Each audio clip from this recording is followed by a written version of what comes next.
All right, everybody. So today, what I wanted to talk about um, in this particular set of videos are a few things that I've noticed a lot of students could use a little bit of advice on just after tutoring a lot of my own clients that have come into the Academic Success Center.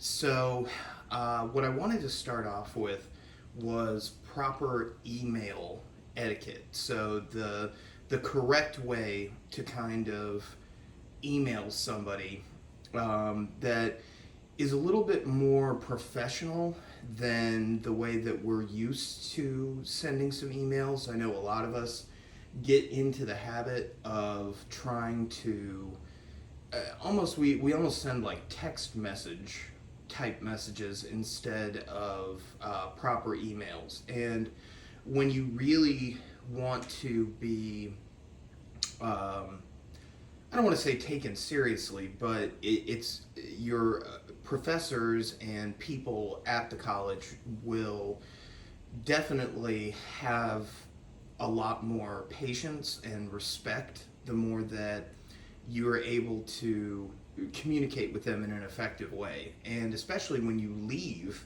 the college and go on to the university or go into the workforce, it becomes even more important to be able to correctly craft an email. And so, what I wanted to do was show a very simple example of how you can word this and format this so that um, you come off as being very articulate, very professional, very student minded.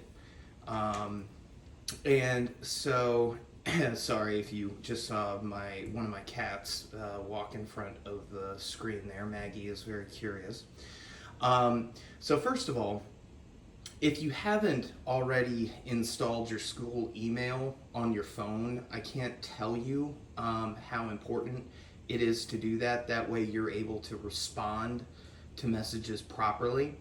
But if for whatever reason you're just dead set on not wanting to have your email coming through your phone, then I would suggest that you check your email at least twice a day. First in the morning, maybe when you first get to campus or when you get up, and then again towards the end of the business day around like 3 to 5 o'clock. Because number one, your professor may send you notifications about class or things like that, or you may have an issue with your advisor or with the registrar's office or with financial aid. Or if you, for example, are making an appointment with one of the tutors, the sooner you can let them know that you are A, in need of an appointment, or B, need to cancel an appointment, then the better sort of you represent yourself, because it seems like you're very much invested in what your professor or whoever else is trying to communicate with you, but also just you'll be more on top of things. Again, I would really suggest you putting it on your phone so that you get notifications when you get emails. I do it, I've always done it. Even when I was a student, it just makes life a lot simpler. Trust me, as someone who grew up and went to school in the age before smartphones, it was very annoying to have to log into your email multiple times a day, and trust me, I had to. So, I'm just going to go through the different parts of an email. I'm using the format that is pretty universal, but it's very, very important that you use your school email address when you are communicating with people, because of essentially the FERPA laws, meaning who we can share information with. It's similar to the relationship between a lawyer and their client or a doctor and their patient. Like, even as a tutor, unless you tell me it's okay, if your parents came down and wanted to know how you were doing in tutoring, I can't have that conversation with them. unless you tell me that it's okay. Same thing with your professors. Your parents can't reach out to your professor and ask them about your grades or anything like that without your permission. That's part of the confidentiality you get as a student. So first thing is, if you notice up here, you'll see my very poor drawing of a paperclip. So whenever you go on Outlook, if you have to attach a file to the email, make sure you click on that paperclip, the attach file button, and attach whatever you're trying to attach beforehand. I can't tell you how many times I fully intended to attach something and wrote a really nice email, and then embarrassingly had to email them right back because I forgot to attach whatever I said I had attached. So make sure if you have any attachments, you're putting them in there first before you do anything else. So then you have the to line, and that's where you're going to put the person who you want to receive your email. So in this case, I just chose a generic name, Professor Smith at SOLACC.edu. And your subject line should never be blank, and it should never be vague. So this one, if I was sending it to the imaginary Professor Smith, would know that this email is going to be about his office hours or her office hours tomorrow. So you then need to have a greeting. So I put Dr., Professor, Mr., Mrs., Miss Smith, whoever it might be, and then a comma.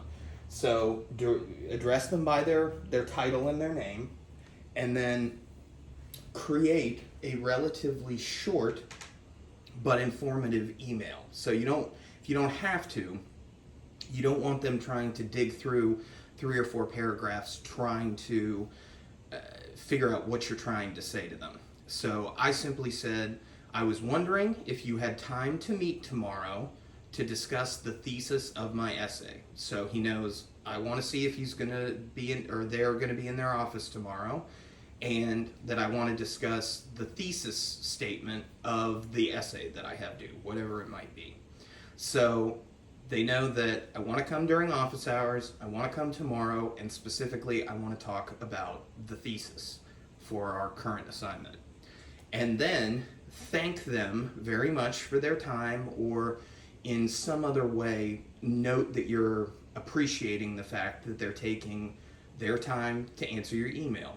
Yes, it is part of their job, but I can tell you again from experience, a lot of people are better about this than others, and so I genuinely do express thanks that people, get back to me in a timely manner, because there's one particular person I've been trying to get in touch with, quite literally, over at U of L for a month, and I've called, I've emailed, I've gone to the office, and I still have not met with this person.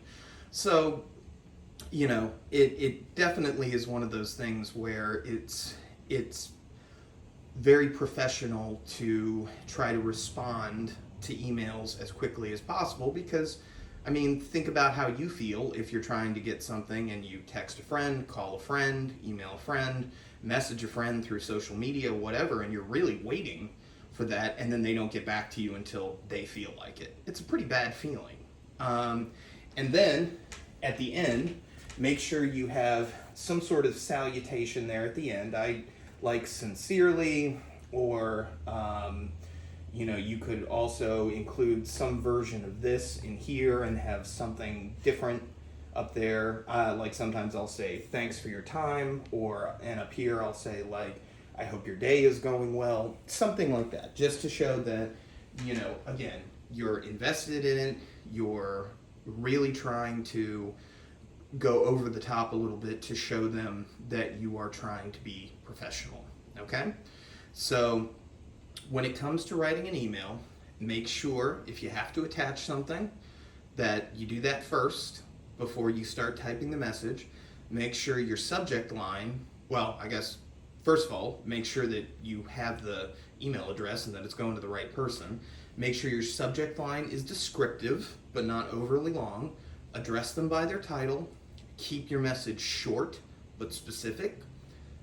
Thank them for taking the time Make sure you have some sort of a salutation at the end, sincerely, thanks, hope you have a great day, and make sure you include your full name. Because oftentimes when I'm teaching, like, I'll have, 3 different Bens in my class, or I'll have a few Joshes, or I'll have 2 or 3 different Kristens, or